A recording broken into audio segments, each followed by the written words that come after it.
ये आप क्षेत्र के चहेते विधायक हैं, जनता भी चाहती है आपको बहुत अच्छे तरीके से, लेकिन उस विरोध को जो हो रहा है उसको आप किस तरह रोकेंगे?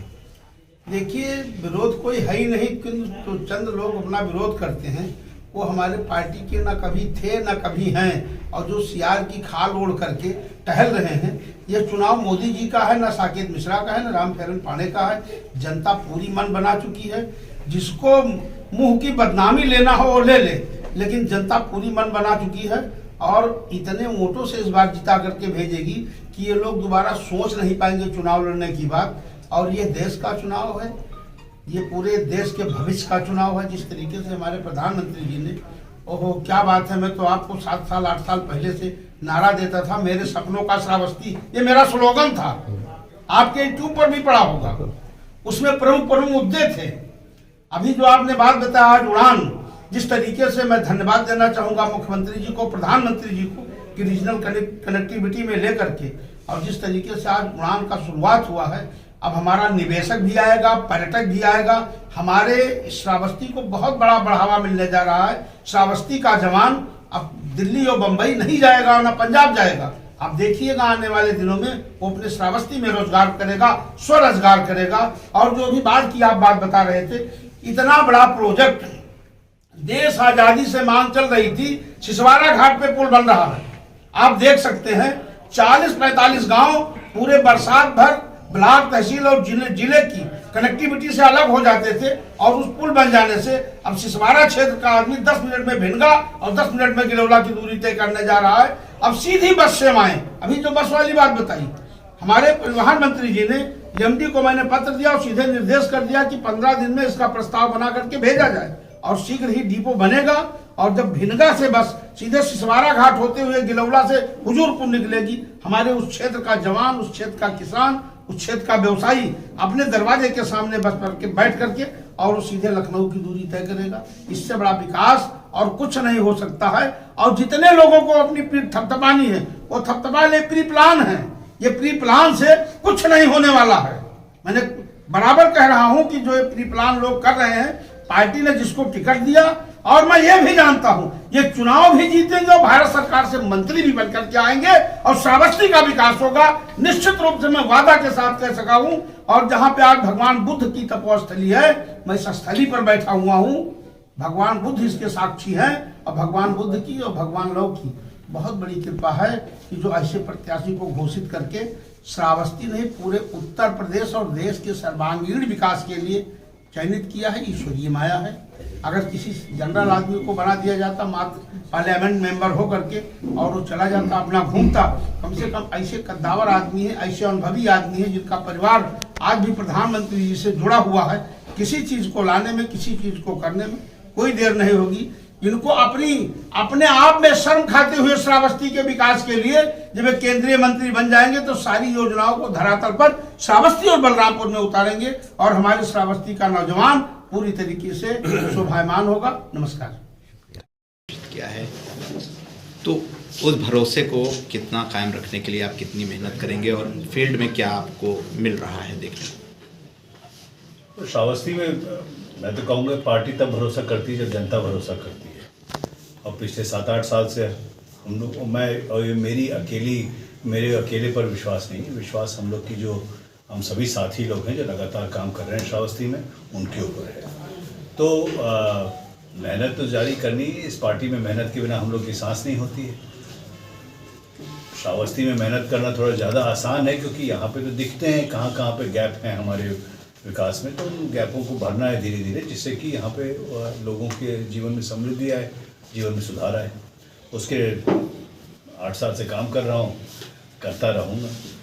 लोकसभा चुनाव की घोषणा होने वाली है, आपको बीजेपी ने अपना प्रत्याशी नियुक्त किया है। चुनाव जीतने के बाद में आपकी प्राथमिकता क्या रहेगी लोकसभा के लिए? 3 प्राथमिकताएं हैं, स्वास्थ्य, शिक्षा और उद्योग। स्वास्थ्य शिक्षा जरूरी है उद्योग लाने के लिए। यहाँ पे आज एयरपोर्ट जैसे खुल गया है, यहाँ पे रेलवे लाइन की भी बात शुरू हो गई, रोडें यहाँ की अच्छी नहीं, बिजली आती है ठीक ठाक। तो अब किसी के पास कोई ज़मीन यहाँ है ही, तो अब किसी के पास कोई कारण नहीं है कि यहाँ पे उद्योग ना लगे। तो बस लोकल लोग यहाँ पे पर्याप्त मात्रा में ट्रेनिंग पा जाएं, अपस्किलिंग हो जाए, शिक्षा बेहतर हो जाए, स्वास्थ्य हो जाए, तो अपने आप उद्योगपति लोग यहाँ पे निवेश करने के लिए आएंगे। श्रावस्ती में जैसे वो गरीब लोग तबका रहता है, जो बाहरी जैसे पंजाब, लुधियाना, दिल्ली कमाने जाते हैं, उनके लिए आप क्या करेंगे? देखिए, श्रावस्ती में सबसे पहले तो मैं ये करूँगा कि ऐसे हालात बने कि किसी को बाहर जाना ना पड़े। और जो आपने बात की, हम लोग की आज माननीय मुख्यमंत्री जी ने भी बात की थी कि मानसिकता हो गई थी पूर्वांचल के बारे में कि पिछड़ा है। मुझे लगता है श्रावस्ती के बारे में भी कभी फैला दिया गया कि पिछड़ा है।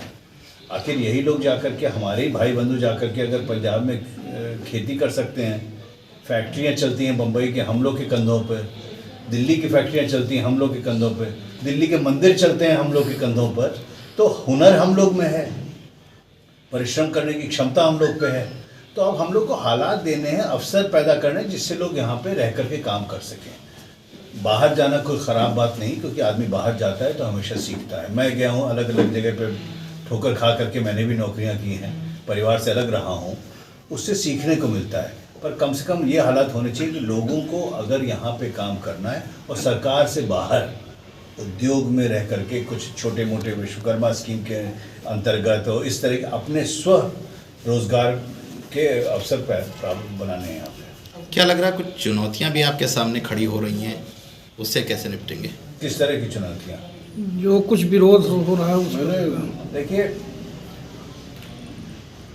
विरोध के बिना राजनीति नहीं होती है, ठीक है। विचारधारा का विरोध जो होता है बहुत ज़रूरी होता है, और उसमें हमारी भाजपा की जो विचारधारा है, अनुशासन की है, ईमानदारी की है, लोगों के लिए काम की है। वो काम लोगों को ज़मीन पे दिख रहा है।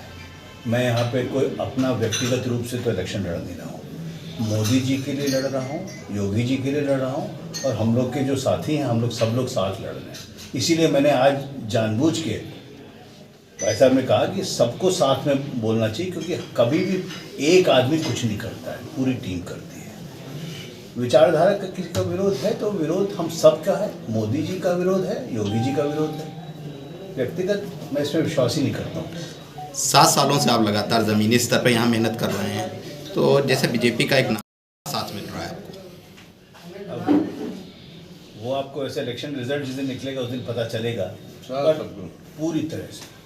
ऐसे कौन से 3 काम होंगे जो आप जीतने के बाद प्राथमिकता देंगे इनको? मैंने तो बताया, सबसे पहले शिक्षा, और शिक्षा में डिजिटाइजेशन ज़रूरी है, और टीचरों की उपलब्धि, स्वास्थ्य में डॉक्टरों की उपलब्धि, और कोशिश ये की जाएगी कि यहाँ पे जो स्पेशलिस्ट डॉक्टर हैं, और मैम यहाँ बैठी हैं जो कि स्वयं उस फील्ड से हैं, तो जो स्पेशलिस्ट के लिए हम लोग को भागा दौड़ करनी पड़ती है वो थोड़ी कम हो जाए, कि यहाँ पे आपातकालीन अगर किसी को ज़रूरत पड़े तो कम से कम 1-2 दिन आदमी रह करके ठीक हो सकता है। और उद्योग के लिए तो मुझे जा कर के जो मेरा रहा है, जो मेरी नौकरी रही है उद्योगपतियों के साथ जाकर के, मैं बैंकर था, तो उनसे जाकर के बताना है कि यहाँ पे क्यों आए और उनको आकर्षित करके लाना है। श्रावस्ती काफ़ी दिन से चल रही थी, और माननीय विधायक जी इसके लिए लड़ चुके हैं असेंबली में भी जा कर के। यहाँ पे रोडे वोडे ठीक हो, यहाँ पे मुश्किल डीपो की कार्रवाई शुरू हो गई है, प्रस्ताव गया है, बनने जा रहा है। ठीक है। एजुकेशन उसको श्रावस्ती में लोग पाएँ, उसके लिए आप क्या कदम उठाएंगे? वो तो माननीय योगी आदित्यनाथ जी ने दे दिया है। यहाँ पे हम लोग की यूनिवर्सिटी खुलने जा रही है, उसकी ज़मीन भी खरीद का अधिग्रहण हो चुका है, और शुरुआत भी हो जाएगी जल्दी से जल्दी। अगले 1.5-2 साल में तो पहले कोर्स शुरू हो जाएंगे जो इस समय है निर्धारित। और कोशिश ये की जा रही है कि जो कॉलेज यहाँ पे हैं उनमें भी थोड़ा आधुनिक तरीक़ों से पढ़ाई वगैरह लाई जाए। जो नई एजुकेशन पॉलिसी है केंद्र की, उसके अंतर्गत यहाँ पे कई कॉलेजों में सुधार लाया जाएगा। और अंत में मेरा व्यक्तिगत मानना ये है कि डिजिटल और डिजिटाइजेशन और कंप्यूटर के साथ जो पढ़ाई करवानी पड़ेगी उसी से सुधार होगा, क्योंकि नहीं तो जिस तरह से फैलाना है हम लोग को शिक्षा, वो नहीं फैल पाती है।